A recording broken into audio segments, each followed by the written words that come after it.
Okay, folks, we just finished up page 4 here with the confidence interval for Obama's approval rating between 2012 and 13. Before I switch to page 5, I do want to show you how we can use our calculator to get the same results as we did in this problem. Let's go ahead and take a look at our calculator. I'm going to go add a calculator page, go to the statistics menu, take a look at our confidence intervals menu, and then notice I get down here to option 5, the one prop z interval, which we got experience using back in chapter 8. Now we have another tool that we can use on this menu, which is the two prop z interval, the two proportion z interval, which is the confidence interval we just constructed, but now I'm going to show you how to use the calculator. So successes for the first sample, 2012, if we do n1 times p1, we had 780 people approved out of a sample size of 1,500. And then in 2013, we had an approval rating of 46%. That was 690 who approved out of 1,500. And we were constructing a 90% confidence interval, so I'm going to go ahead and change that to a confidence level of 90%, and then we grip it and rip it. And we get the lower level of 0.03 and the upper level of that confidence interval of 0.09, which is exactly what we did with our calculations on paper. Again, you are permitted to use the calculator commands. You just have to make sure that you're identifying all of the parameters that you input to the calculator.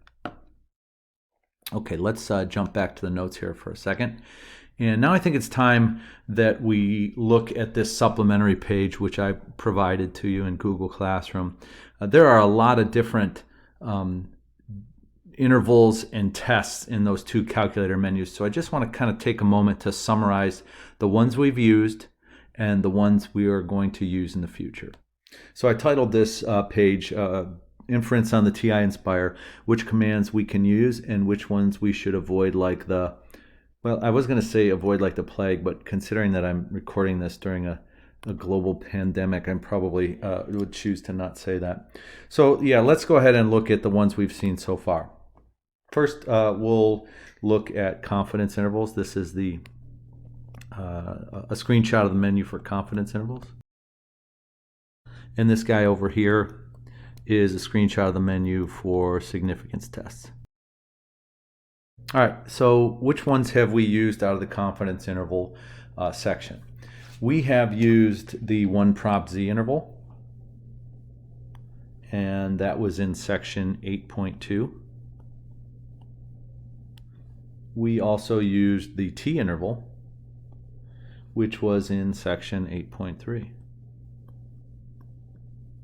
I just introduced to you the two prop z interval, which was in section 10.1. And then in a few short days, I will be introducing to you the two sample t interval, and that'll be in section 10.2. Okay, the ones down here, 7 and 8, we'll look at those in later chapters, but I do want to highlight a couple of these that we should never use. And let's make this a little more extreme.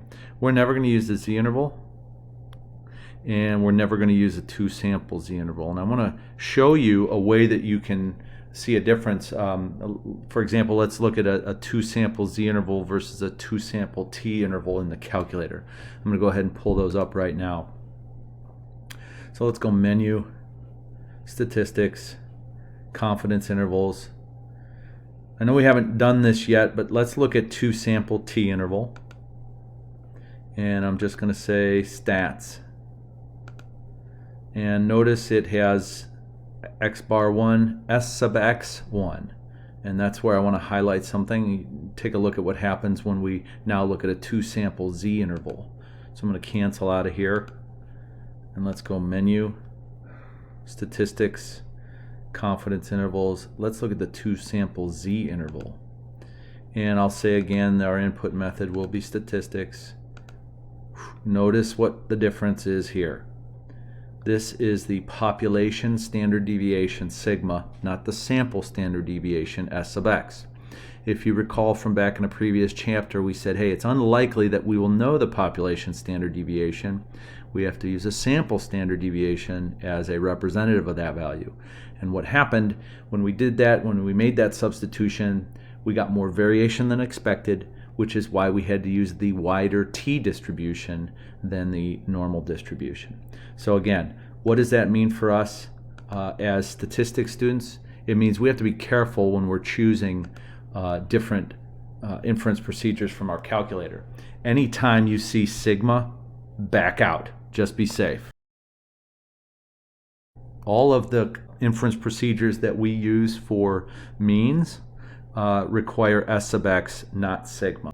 Let's just go take a quick look over at significance tests.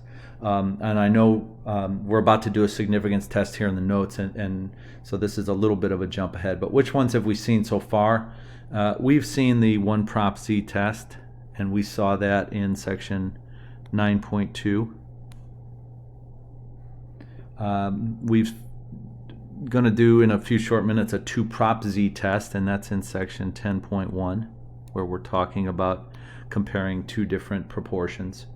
We've done a t test, and that was section 9.3. And in a few short days, we'll be doing a two sample t test from section 10.2. Which ones do we want to avoid like a pandemic? Well, that would be the z-test and the two sample z-test. Avoid those at all costs. You might be wondering, hey, what about these guys down here? Yeah, we'll get to some of those in a few later chapters, but for now, in terms of confidence intervals and significance tests, I've highlighted the ones we might be able to use and the ones we should avoid at all costs. Okay, now let's jump into page 5 of the notes, and let's do an example with a significance test. Okay, page 5, example problem number 3, and we're talking about hearing loss. What? Yeah, hearing loss. Are teenagers going deaf? In a study of 3,000 randomly selected teenagers in the years 1988 to 1994, by the way, that would be me. I'm at the leading edge of that. And said during that time frame of those sampled, 15% showed some hearing loss. So back when I was rocking one of these bad boys and listening to my Metallica mixtape, some of us suffered hearing loss, 15%. Okay, in a similar study of 1,800 teenagers in the years 2005 to 2006, 19.5% showed some hearing loss. Do these data give convincing evidence that the proportion of all teens with hearing loss has increased? So we're asked for convincing evidence. That means we're going to be looking at a significance test. Notice it says has increased. That gives us an indication of the type of alternative hypothesis we'll have. Okay, so first of all, the population we'll look at first is population number 1. P hat for that population was 0.15 because 15% of that sample showed some hearing loss, and the size of that sample was 3,000. Population 2 from that second time period, we had a sample proportion of 0.195, 19.5% showed some hearing loss, and that sample size was 1,800. Okay, so again, I want to highlight this. When we see the word increased there, when we're thinking about a significance test, we ought to be thinking P1 minus P2. Now we got to think about the direction. So if we use the older population minus the newer population, if hearing loss has increased, that means that the second population should have more hearing loss than the first. So this should be less than 0. That's going to determine our alternative hypothesis. Okay, so let's go ahead and look at our template for inference here. State, perform a test at the significance level of alpha equals 0.05 of a null hypothesis where P1 minus P2 equals 0. That would be no change in hearing loss whatsoever. versus the alternative hypothesis of P1 minus 2 is less than 0, meaning there's more hearing loss in the second population than the first, where P1 and P2 equal the true population proportion of teens with hearing loss in the years 88 to 94 and 05 to 06, respectively.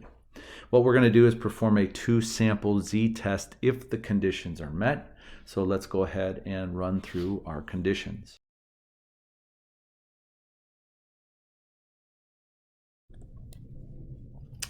Teens were selected randomly for both samples. Important to make this distinction here. We're doing inference for a difference between two proportions, so we need to make sure that the conditions are met for both different sampling distributions, the one from 88 to 94 and 05 to 06. Now let's check the 10% condition.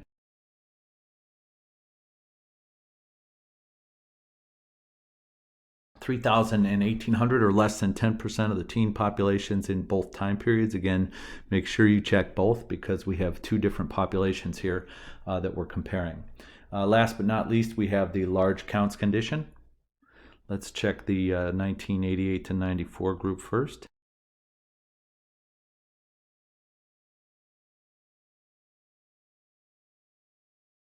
Both of these values are at least 10, so we're good for this first population. Let's take a look at the next one.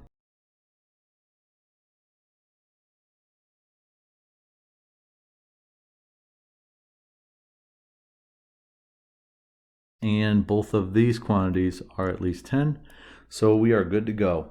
All three conditions are met. Let's move on to the do step. First thing we have to do is fairly new, we haven't done this yet, and that's calculate the combined sample proportion P sub C hat. Recall back at the beginning of the notes we talked about how if the null hypothesis is true, then both P1 and P2 are the same, so we can calculate a combined proportion from both samples, and that would be N1 times P1 hat plus N2 times P2 hat divided by the quantity N1 plus N2.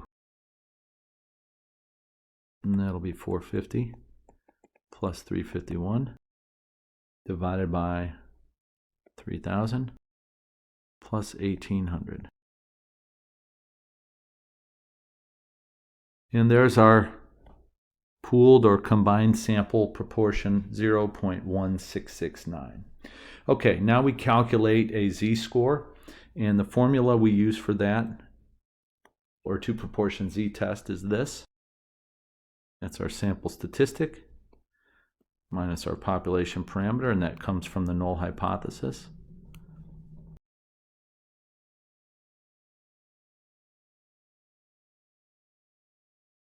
Okay, folks, that is that's kind of messy. You deserve better than that. Let me clean this up a bit. Okay. Remember, the test statistic here, Z, is, and I'm going to highlight these things as I say them, it is the sample statistic minus the population parameter divided by the standard deviation of the sample statistic. In this case, that's the standard error. And we are using, since this is a significance test and we assume that the null hypothesis is true, we are using the combined proportion or pooled proportion. And let's go ahead and see what this looks like when we substitute in our values.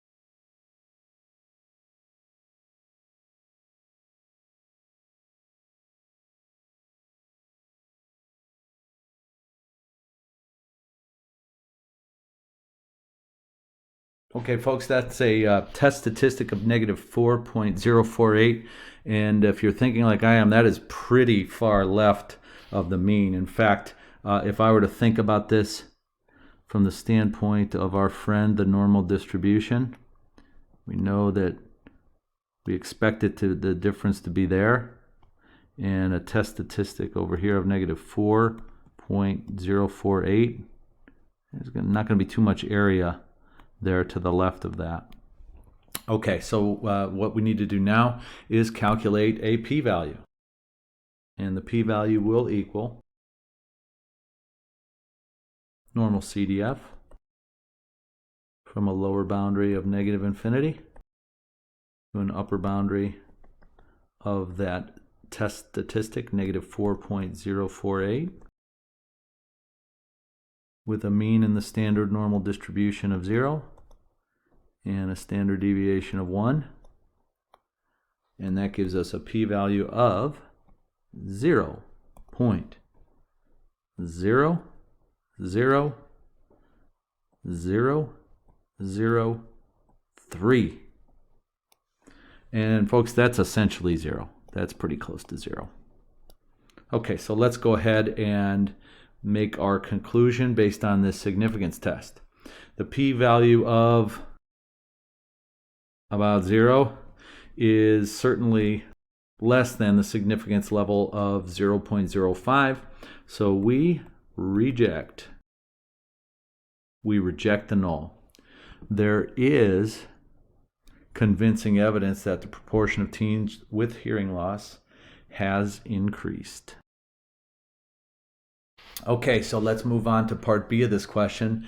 It says, between the two studies, Apple introduced the iPod. Oh, look at that. The iPod and all those little tiny earbuds you guys are jamming in your ears instead of the giant foam headphones. And remember what they looked like, folks. Back in the day, this is what we used. Giant orange foam headphones, not the in-ear AirPod style that you guys use now. Anyway, between the two studies, Apple introduced the iPod. If the results of the test are statistically significant, which they are, can we blame iPods for the increased hearing loss? Be careful, folks. Can we blame? Can we assign cause and effect to iPods for this increased hearing loss? The answer is absolutely not. We cannot establish cause and effect from a single observational study. Notice the fine print.